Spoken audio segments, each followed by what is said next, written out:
Eu ergo as mãos para os céus, invocando o Deus de Abraão, de Isaque, o Deus de Israel, em o nome do seu Santíssimo Filho, o Senhor Jesus Cristo, e na unção do Espírito Santo, o Espírito do Senhor Jesus, para declarar você, amiga e amigo ouvinte, livre dessa maldita enfermidade, para declarar você livre de todos os seus medos, de todas as suas dúvidas, de todas as suas ansiedades,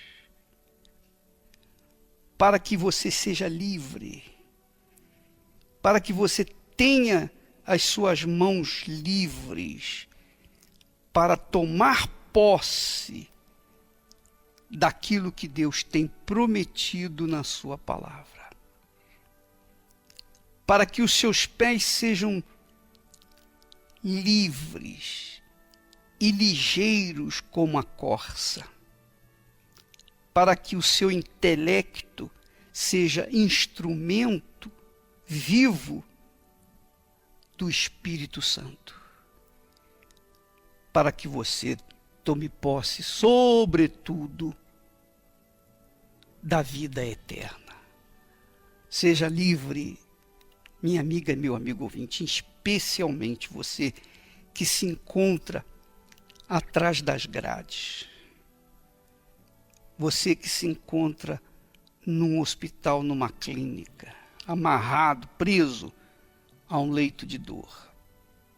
Mesmo que esteja em casa, num palácio ou num barraco, ou mesmo debaixo do viaduto, todos livres pelo poder do nome do Senhor Jesus Cristo.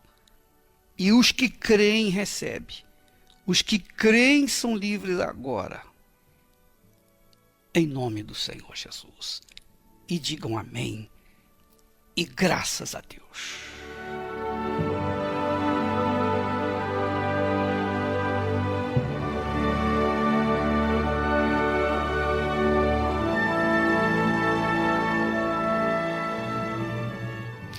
Nós temos trabalhado, nós temos falado, nós temos anunciado, nós temos ensinado, nós temos pregado a palavra que Jesus disse para os fariseus hipócritas, os religiosos hipócritas da sua época.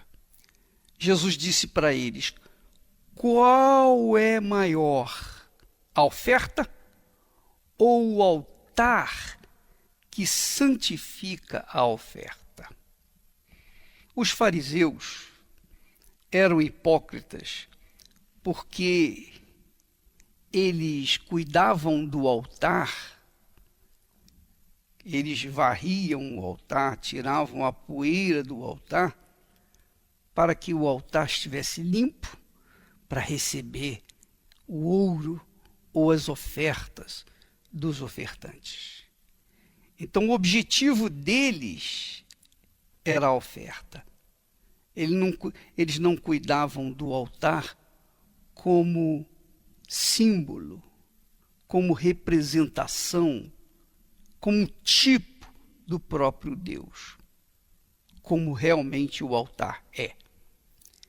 O altar, minha amiga, meu amigo ouvinte, tem sido o local ou ponto de encontro com Deus. E quem sobe no altar com sinceridade, com absoluta sinceridade, então resolve o seu problema ali no altar. Por quê? O altar não é algo físico. O altar, apesar de ter aparência física, o altar representa Deus. Representa Deus. Tanto é que ele santifica a oferta. Ora, quem tem poder para santificar, senão o Santo dos Santos? Quem tem autoridade para santificar a oferta ou o ouro, senão o próprio Deus Todo-Poderoso? É só você pensar, é só você raciocinar só um pouquinho, não precisa muito não. Gaste um pouquinho só dos seus neurônios e pense. Porque se Jesus disse que o altar é quem santifica a oferta, santificar é dar aquilo que a oferta precisa, quer dizer, ser pura, ser separada, ser purificada, ser livre, ser uma oferta sincera, ser uma oferta espontânea, ser uma oferta liberal, ser uma oferta que verdadeiramente agrade a Deus. Então, para santificar a oferta, o altar tem que ter autoridade, no mínimo. No mínimo. E se tem autoridade, então o altar deixa de ser algo físico para ser espiritual. Quer dizer, o altar representa o próprio Deus.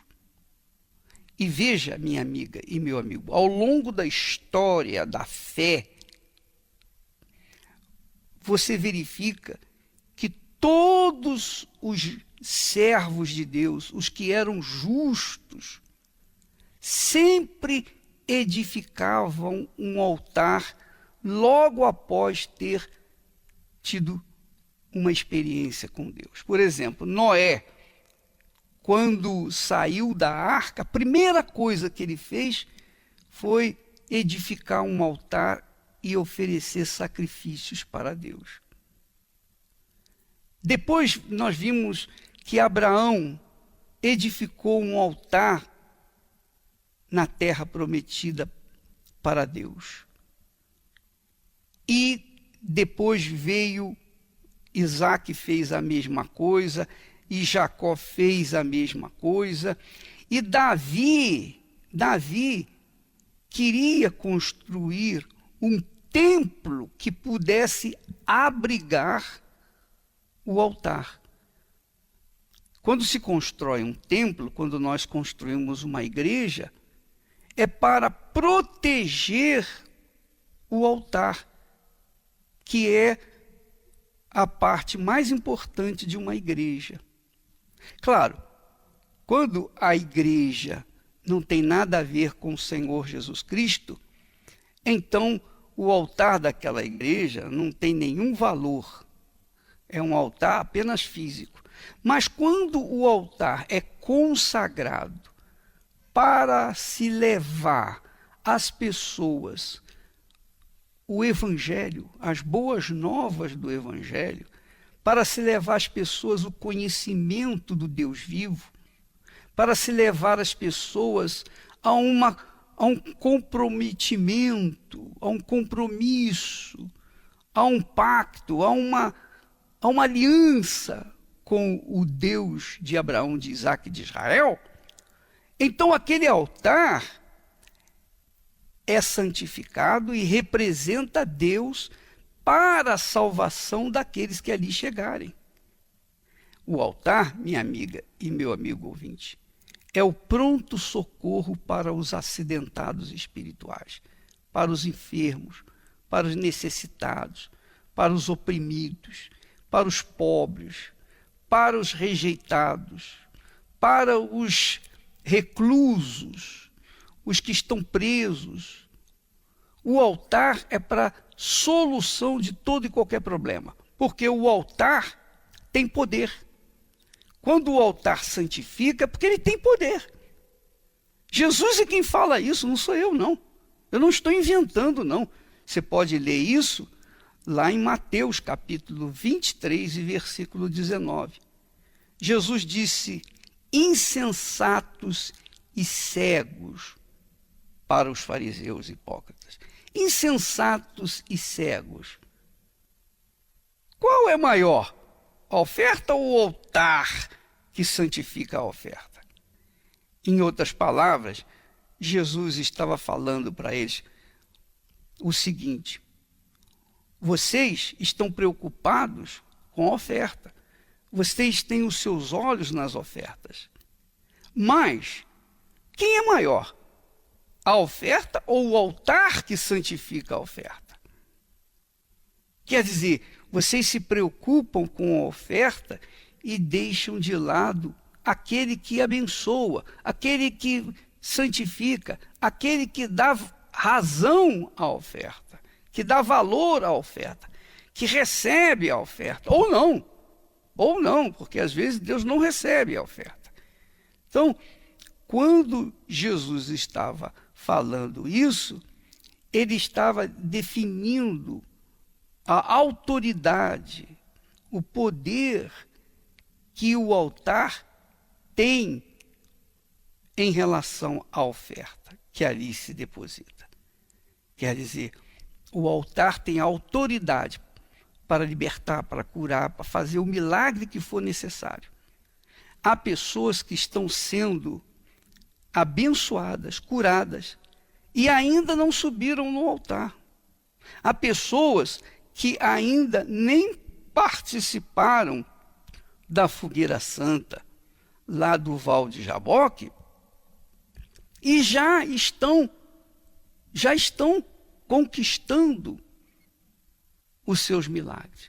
Só em pensar no altar, só em receber o envelope para levar no altar no dia marcado, essas pessoas já estão sendo curadas, já estão sendo libertas, já estão tendo experiências com Deus. Você imagine, só por causa da intenção de, no dia determinado, subir no altar. Elas já estão sendo abençoadas, mesmo antes de colocar a oferta lá no altar. Então, amiga e amigo ouvinte, você tem que entender que o altar não é algo simplesmente físico, mas ele é o próprio Deus na pessoa do Espírito Santo. O Espírito Santo é o espírito do altar, é o espírito da fé. O Espírito Santo é quem opera no altar. E eu posso falar isso por experiência própria, porque uma coisa é a gente estar no altar, quando eu estou no altar ministrando a palavra, orando pelas pessoas, levando as pessoas o conhecimento da verdade, etc, etc. Eu sinto uma energia ali no altar fora de série. Ali eu me transformo. Ali eu me sinto um gigante. Ali eu me sinto invencível, inabalável. Por quê? Porque o altar me abriga, ele me dá condições físicas para ministrar o que é espiritual, porque ele, o altar, é o poder de Deus, ou tem o poder de Deus, ou a autoridade de Deus para santificar. Santificar quer dizer tornar santo. Tornar santo quer dizer separar. Tudo que é de Deus é separado. Tudo que é santo é separado. Para santificar, é preciso ter autoridade. Só Deus pode santificar. Quem pode santificar uma oferta? Imagine uma oferta. Se o altar santifica uma oferta, imagine o ofertante. Imagine o ofertante. Anjos não têm poder nem autoridade para santificar a oferta.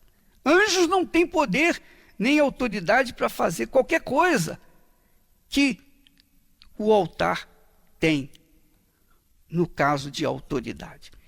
Então, para santificar, para separar para Deus, é o próprio Deus quem faz isso na pessoa do Espírito Santo.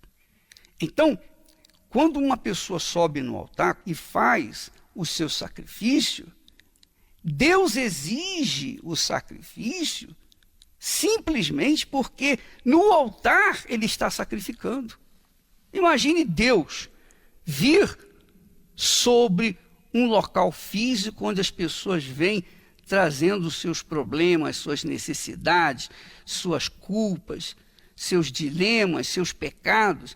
Então, Deus, ali no altar, se sacrifica, porque Ele mesmo está pronto, disposto para entrar na vida daquela pessoa que subir ali com sinceridade e transformá-la em um templo da sua habitação.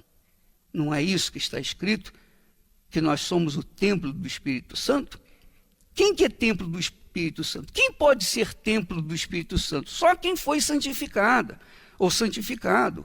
Só quem foi que recebeu do poder de Deus, da autoridade de Deus, para ser separado. Então, é importante que você entenda isso, para que quando você for na igreja, você não vá de maneira inadvertida até o altar e coloque ali sua oferta. Veja que Jesus mesmo fala, olha, quando você trouxer a tua oferta no altar e ali te lembrares de que tem alguém ou algum irmão contra você, deixa a tua oferta ali diante do altar, deixa a tua oferta diante do altar, não coloque não. Volta, vai lá se reconciliar com teu irmão, depois você pega a oferta e coloca no altar. Quer dizer, Deus não aceita a oferta que está envolvida com mágoas, com ressentimentos, com ódio. Deus não aceita isso. Para que ele possa santificar a oferta tem que ser pura, a oferta tem que ser limpa, a oferta tem que ser de sacrifício, quer dizer, um coração disponível, dedicado, um coração puro. Ele sabe que todos somos pecadores, que todos erramos, que todos falhamos, mas o que está em questão não são os nossos pecados, mas a nossa sinceridade ou não. Deus vê a sinceridade. Há pessoas que estão permanentemente nas igrejas, elas estão nas igrejas, fazem parte do coral, às vezes é pastor, é bispo, é sei lá, é um oficial da igreja, mas essa pessoa, ela não está fazendo o trabalho de Deus com sinceridade, ela não está dando o seu melhor. Elas ficam anos nas igrejas empurrando seus problemas com a barriga. Enquanto há outras que mesmo estando no pecado, mas chegam no altar e dizem, oh meu Deus, tem compaixão de mim porque eu sou um miserável pecador, eu nem mereço estar aqui, mas tem compaixão de mim. Então, esse pecador sincero é santificado. Jesus fala sobre isso quando fala do religioso que subiu no altar para orar e também o publicano, que era o pecador. Ele disse que o pecador, o publicano, foi atendido, enquanto o religioso, que orava 3 vezes por semana, fazia seus jejuns, fazia suas ofertas e tal, mas ele não era sincero, então esse não foi ouvido.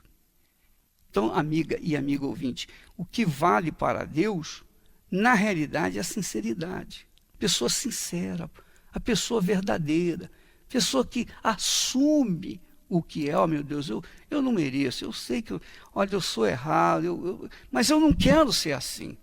Então, Deus ouve essa pessoa, mas não ouve aquela que é insincera, que é fingida.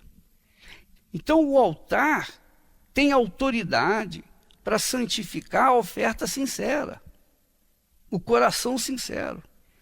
Quer dizer, o altar tem poder, autoridade para fazer com que a oferta seja agradável a Deus. E quando essa oferta é agradável a Deus, então o Espírito Santo desce e faz morada dentro daquele coração, dentro daquela pessoa.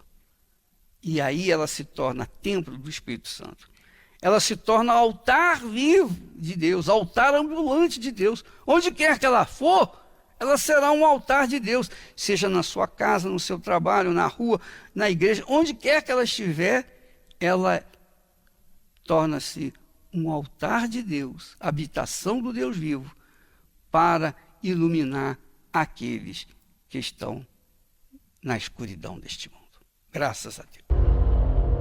O que é o jugo? O jugo é uma peça de madeira pesada, criada para encaixar por cima do pescoço de dois animais. Remete à escravidão e à opressão.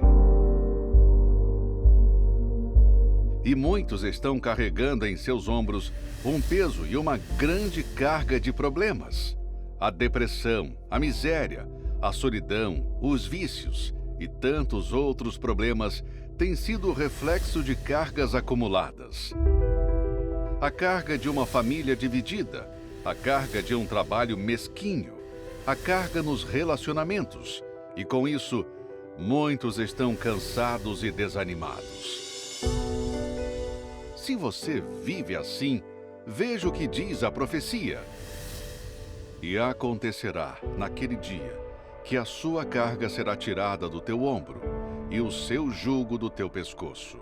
E o jugo será despedaçado por causa da unção. Domingo, dia 10 de dezembro, a unção que despedaça o jugo. Neste dia, homens ungidos por Deus ungirão o seu pescoço, para que a unção e a promessa de Deus de não apenas tirar o jugo, mas de despedaçá-lo, venha se cumprir na sua vida. Você será definitivamente livre das cargas de problemas. Portanto, se é isso que você deseja, participe do Domingo da Unção, que despedaça o jugo, às 6, às 9h30 e 18 horas, no Templo de Salomão, ou em uma igreja universal do Reino de Deus.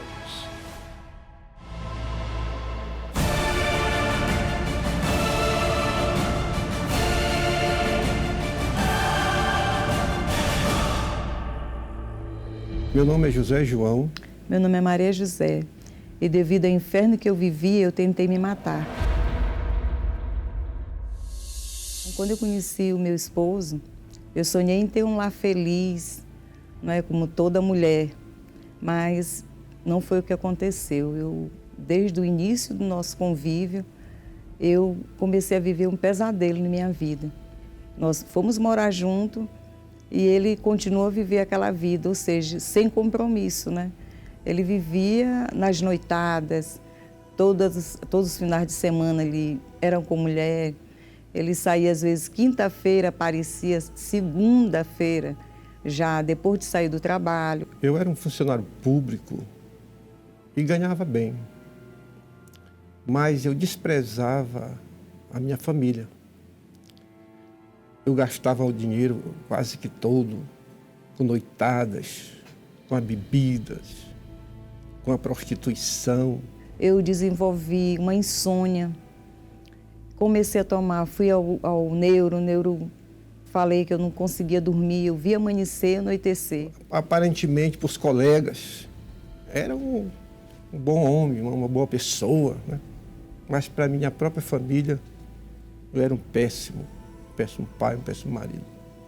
E isso foi causando uma série de transtornos em mim, que eu desenvolvi gastrite, eu tive sopro no coração, tinha insônia, tomava remédio controlado. E aquilo ali foi me trazendo uma angústia, um tormento, eu chorava muito. E eu tentei o suicídio. Era um inferno total. E eu assistia sempre o programa, né, pela televisão, e eu tinha vontade de ir, olhava assim, disse, meu Deus, para mim ir para lá, pegar o ônibus com esses 3 meninos, amanhã eu vou. Então eu ficava querendo ir, mas ao mesmo tempo relutando. E foi quando minha filha, em um lanche, ela desenvolveu uma infecção intestinal. E o médico falou, tua filha tem câncer na garganta. Não tem jeito mais não. Então eu me lembrei, aí veio só o programa da igreja na minha cabeça, né? Eu digo, não, eu vou lá nessa igreja. Eu saí desesperada, peguei um táxi, deixei minha filha na casa da minha mãe. Eu fui para a igreja. Quando eu cheguei, chorando, nem bem eu fui entrando, já fui chorando. E uma obreira veio me atender. Eu contei tudo para ela, ela falou, olha, Deus ele pode mudar a tua vida. E assim eu comecei minha caminhada na fé. Quando eu cheguei em casa, ele viajava muito.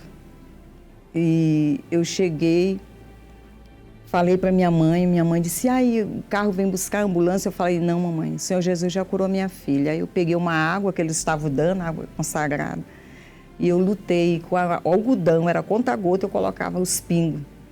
Passei nela ali, eu usei a fé e falei, meu Deus, agora é com o Senhor. Quando ela engoliu aquelas gotas de água, para mim ali foi a cura dela.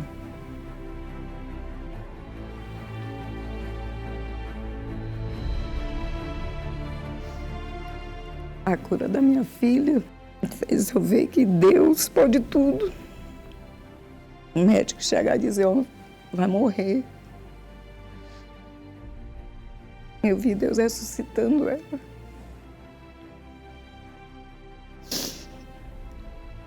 Ali eu vi que para Deus nada é impossível. Até que veio a fogueira santa e, através da fogueira santa, eu me lancei no altar e fiz a loucura da fé.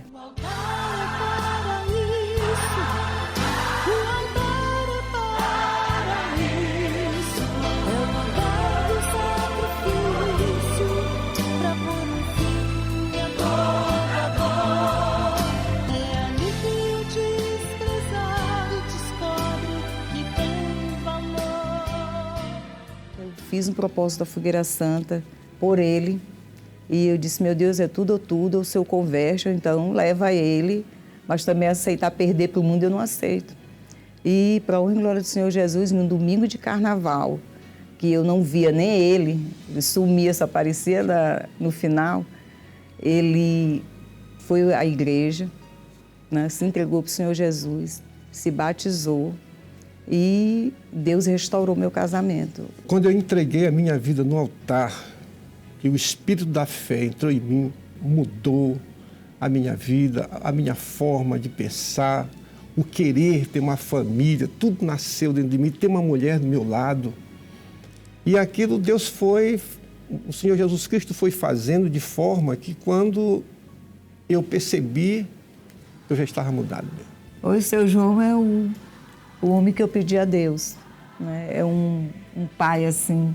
Eu que digo que hoje ele é um pai que ele não foi no passado, né?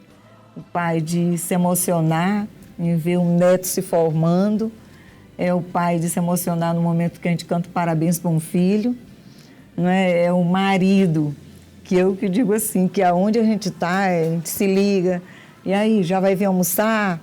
E não, estou chegando. Então hoje a gente é companheiro um do outro. Eu que digo, hoje a gente tem assim hoje nós sabemos o que é um verdadeiro amor, um verdadeiro gostar. Através da loucura da fé, da fogueira santa, nós conseguimos construir um patrimônio milionário. Nós temos 3 empresas, temos 5 carros na nossa garagem, temos 6 casas alugadas, temos uma escola abençoada, uma clínica que foi colocada agora, que ela toma de conta. Deus tem cada fogueira santa de Israel, aí a gente tem conseguido bens materiais e espirituais também. E para a gente, assim, essa é a maior felicidade da nossa vida. É estar na presença de Deus, né? A conquista maior que eu digo para eles não é nada disso aqui material, é a nossa salvação, é a certeza, né, da nossa salvação, o Espírito Santo na nossa vida nos conduzindo. É um lugar do encontro com Deus, para quem quer se encontrar. Seu nome? Luciana. Seu nome? Alexandre. Quem chegou primeiro na igreja? Chegamos os 2 juntos, bispo. Em que situação vocês estavam quando chegaram na Igreja Universal? Então, bispo, a gente estava os dois, casamento destruído, né? Nós viemos no relacionamento anterior. E assim, para nós já não tinha mais solução, né? Porque a gente estava decepcionado na vida sentimental, não era feliz, vida financeira também toda destruída. Então foi assim que nós chegamos e nos encontramos na igreja. Aí nos encontramos, depois de menos de um ano nos casamos, e aí começou, né? Assim, a gente vinha já firme na igreja, só que a gente não confiava no verdadeiro sacrifício. A gente não se lançava. Teve assim, bispo, a gente teve uma vez que a gente, pouco tempo de casado, a gente tinha uma casa e nós vendemos a casa. E era bem em época de fogueira santa. E o que aconteceu? A gente, no dia de colocar o envelope no altar, a gente fechamos o negócio o dia anterior e na segunda-feira a gente já ia assinar toda a documentação para a compra da casa. E isso no domingo era dia de entregar o voto. Nós não entregamos, né? Porque aí a gente preferiu comprar a nossa casa. E o que aconteceu, bispo? A gente deu uma oferta, né, aqui no altar, enganamos a Deus, né, na verdade. Porque aquilo que estava tudo para dar certo na segunda, só íamos assinar o contrato, não deu certo. Já estava tudo 100%. Praticamente, na terça-feira a gente ia mudar para casa. Não deu certo. Na segunda-feira foi uma decepção muito grande, porque não deu certo para a gente. A dona veio e falou, olha, vamos desfazer o negócio, eu não quero mais. E o que a gente fez, né? A gente sabia que a gente já tinha feito errado, porque não sacrificamos. E aí começamos a gastar o dinheiro, né? E gastamos o dinheiro com uma coisa, com outra, enfim, acabou o dinheiro. E daí em diante, bispo, foi só humilhação. Porque assim, a gente dava um passo para frente e 10 para trás. A gente tinha muita dívida, a gente tinha mais de 100 mil reais em dívidas. A gente não tinha, onde a gente morava, é um condomínio de casa. A gente morava na pior casa. Para o senhor, assim, as pessoas têm noção, a gente não tinha 450 reais para pagar o aluguel. Os nossos móveis era tudo quebrado. E detalhe, dentro da igreja. Os nossos móveis todos quebrados, a gente ia no supermercado, comprava o básico, arroz, o feijão. Eu tinha uma filha pequena na época, se minha filha pedisse um iogurte, um Danone, não tinha dinheiro para comprar.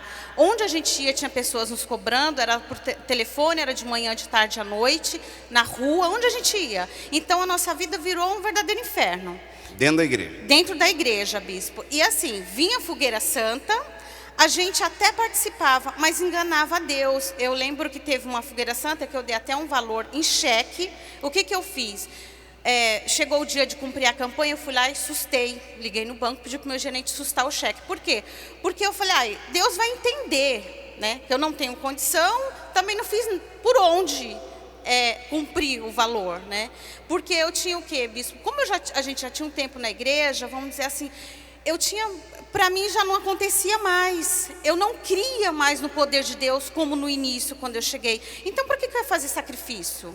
Né? Deus já não agia mais. Tipo assim, eu era incrédula e não confiava que Deus ele poderia mudar aquela situação. Quando que mudou isso? Mudou, bispo, quando a gente chegou no fundo do poço. Que é como o senhor falou, aquela fogueira santa não foi só o valor financeiro que eu coloquei no altar. Eu me lancei no altar, porque eu falei para Deus, olha Deus, da forma que está não dá mais para continuar. Porque eu enganava muito o Senhor, só que agora eu estou sendo sincera. Tanto no meu sacrifício financeiro, quanto no meu interior, bispo. Ali teve uma sinceridade, porque eu lembro que eu subi do altar de uma forma, e quando eu desci, eu já não era mais a mesma Luciana. Porque dentro de mim já havia uma mudança. Dentro de mim já havia uma certeza de que aquela situação ela ia se transformar. E foi o que aconteceu. Aí um mês depois, meu esposo chegou e falou assim, olha, a gente vai entrar num empreendimento que a nossa vida ela não vai melhorar, ela vai se transformar. Né? Que empreendimento era esse? É o ramo imobiliário. Eu tenho uma imobiliária hoje. E quando a gente subiu no altar e desceu do altar, em dezembro, em janeiro, eu iniciei no ramo imobiliário. E foi aí onde Deus ele, não mudou a nossa vida, Ele transformou por completo. Desde da área familiar, área financeira, área espiritual, toda a nossa vida foi transformada daí em diante. Como é que está hoje? Hoje, bispo, para quem não tinha dinheiro para pagar 450 reais de aluguel, humilhado, os vizinhos falavam, olha, que lá vai na igreja e está desse jeito, Hoje, naquele mesmo condomínio de casa que morávamos na pior e não conseguia pagar o aluguel, hoje nós temos 2 casas, sendo que uma é a melhor do condomínio, uma das melhores do condomínio. Quem não tinha dinheiro para comprar nada, hoje nós temos fora de lá, nós temos mais de 10 imóveis alugados, salão, casas. E, além disso, eu tenho mais de 300 terrenos, eu tenho uma chácara com piscina, eu tenho 1, 2, 3, 4, 5 carros. O carro que eu quiser sair hoje, eu pego para sair. E por dentro, como é que está? Graças a Deus, transformado, bispo. Bispo, não foi só a financeiro. O financeiro mudou para glorificar o nome de Jesus, mas dentro, a transformação que teve dentro, porque aconteceu de dentro para fora. Hoje eu tenho paz. Hoje eu tenho um casamento abençoado, amo e sou amada, a minha família é abençoada e a nossa vida financeira hoje ela reflete a imagem de Deus. Mas para isso, bispo, foi aqui tudo que nós temos hoje é graças aqui ao altar. Deus abençoe vocês. Muito obrigado.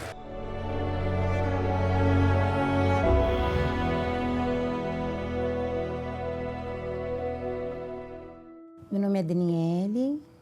Eu tenho 39 anos, eu cheguei a ficar presa 5 anos. E nesse lugar, que foi um lugar muito de sofrimento, né, o qual eu só ouvia falar de Deus, eu não conhecia, né? Lá dentro me foi apresentado esse Deus, através de trabalhos que eram realizados lá dentro, e me falaram sobre o dízimo. Lógico que de início eu não aceitei. De cara, assim, de início eu renunciei e até mesmo duvidei da proposta. Mas praticando os ensinamentos que foi me dado lá dentro, eu fui vendo, né, que aquilo era verdadeiro. Então, após eu praticar a palavra, que era a proposta lá dentro, eu me tornei dizimista. E assim, era uma condição muito difícil, porque lá dentro nós trabalhávamos, né, e era um salário muito pequeno. Um salário assim, o qual eu poderia me manter lá dentro, né, para suprir as minhas necessidades, mas mesmo assim eu me comprometi de dar 10ª parte. E seguindo esses ensinamentos, né, algumas portas eu via se abrindo para outras pessoas que eram obedientes, que se encontravam na mesma situação que eu estava lá dentro. Mas a grande porta que foi aberta para mim foi eu ter conquistado o meu semiaberto dentro do regime fechado, que aos olhos humanos era algo impossível. Nenhuma detenta que se encontrava lá dentro tinha conquistado isso. E eu conquistei. E eu fui obediente. Ali eu vi a mão de Deus trabalhando sobre a minha vida. Aí eu continuei obedecendo, praticando, ganhei a minha liberdade. E assim Deus começou a trabalhar na minha vida. Servindo a Deus com as minhas primícias, as portas foram abertas para mim. Porque uma detenta, né, ex-presidiária, no meio da sociedade, não tinha nenhuma oportunidade, nenhuma chance. E eu consegui, né, começar a trabalhar, várias oportunidades foram propostas para mim, eu fui alcançando, portas foram sendo abertas, né? E hoje, graças a Deus, eu ando com a minha cabeça erguida, tenho o meu emprego. E esses ensinamentos, né,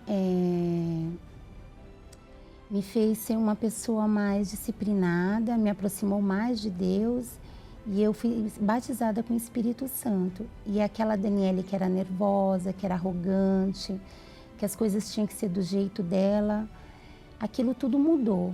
Eu passei a ser uma nova criatura, né? Hoje eu tenho paz, alegria, eu sou uma pessoa passiva, calma.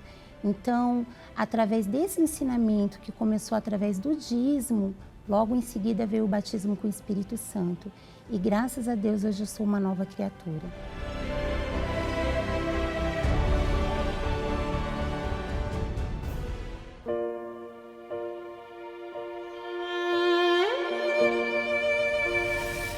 A consciência do dízimo parte do princípio de que tudo que na terra há foi criado por Deus. A natureza, os animais, a inteligência do homem, tudo criado com detalhes e perfeição. Todo aquele que ouve e pratica a palavra de Deus colhe os bons frutos da obediência.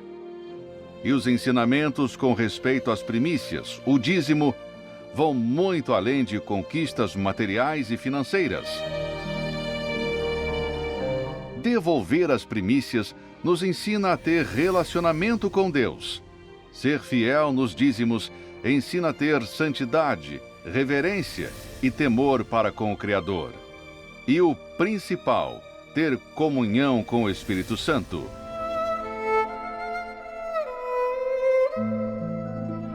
Prove, pratique, fundamente a sua vida na obediência da palavra de Deus e passe a colher os frutos de ser um dizimista.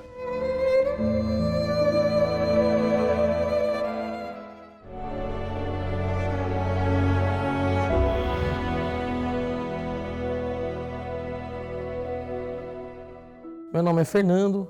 Antes de chegar na Igreja Universal, eu tinha uma vida toda destruída. Começou a afetar em todas as áreas do meu casamento, meu financeiro, através da destruição no financeiro, começou a afetar todas as áreas. Eu sempre trabalhei em lugares onde os patrões gostavam muito do meu trabalho, eu sempre dediquei muito. Só que o dinheiro não rendia na minha mão. Eu pegava o dinheiro e o dinheiro sumia da minha mão. Eu sempre me destaquei entre os funcionários, pelo fato de trabalhar com o público. Então eu sempre falei bastante, que eu sempre trabalhei com vendas. Então todo lugar que eu trabalhava, eu me destacava. Só que não rendia nada na minha vida não deslanchava. Eu morava em 3 cômodos no terreno, o terreno todo para construir, e eu ganhando um salário exemplar e não conseguia nem colocar um portão lá embaixo. Então foi aí, comecei na Igreja Universal. Depois que eu investi no sagrado, que é na fidelidade, conforme diz a palavra, a minha vida começou a transformar. Porque eu comecei a obedecer o que está escrito na palavra de Deus. Então começou a haver uma transformação passo a passo. Eu fui trabalhar numa empresa, onde nessa empresa eu me tornei diretor comercial da empresa, e onde minha vida começou a prosperar muito. Começou as coisas se encaixarem, as coisas que eu tinha um nome sujo, eu devia para as pessoas, devia para banco. Eu comecei, através da fidelidade, comecei a saldar tudo que eu devia. E nisso começou uma transformação na minha vida financeira. Através da fidelidade, começou a transformação na minha vida, no meu casamento, em todos os sentidos, através da fidelidade, começou uma transformação. Hoje, a nossa vida é completa, financeiramente falando. A nossa vida, nós temos pais, a família é abençoada, meus filhos, minha filha estuda em escola particular, nós temos 2 carros na garagem, a nossa moto, né? Tem uma moto também, tem uma casa aquela casa de 3 cômodos, que eu não conseguia nem colocar um portão na frente, hoje se tornou uma das casas mais bonitas do bairro.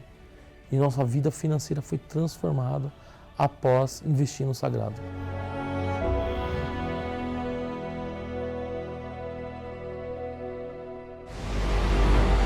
Domingo, no Templo de Salomão. Tem uma palavra que é muito forte, que Jesus falou: eu rogarei ao Pai e Ele vos dará o Espírito Santo, para que fique para sempre convosco. Amém. Quando a pessoa se entrega, então vem o Espírito dele para habitar dentro de nós. Domingo agora nós vamos fazer isso. Venha em jejum, venha com sede, venha com fome para receber o Espírito Santo. Saia de casa determinada: hoje eu vou receber o Espírito Santo. Hoje eu vou receber. Custe o que custar, eu vou receber. Amém? E você vai receber. Porque nós vamos buscar. Nós vamos dar o máximo de nós para você receber o Espírito Santo. Amém? Domingo, às 6 horas da manhã, às 9h30 e ao cair da tarde às 18 horas, no Templo de Salomão. Muito bem, meus amigos, nós chegamos ao ponto final do programa. Deus abençoe a todos, em nome do Senhor Jesus.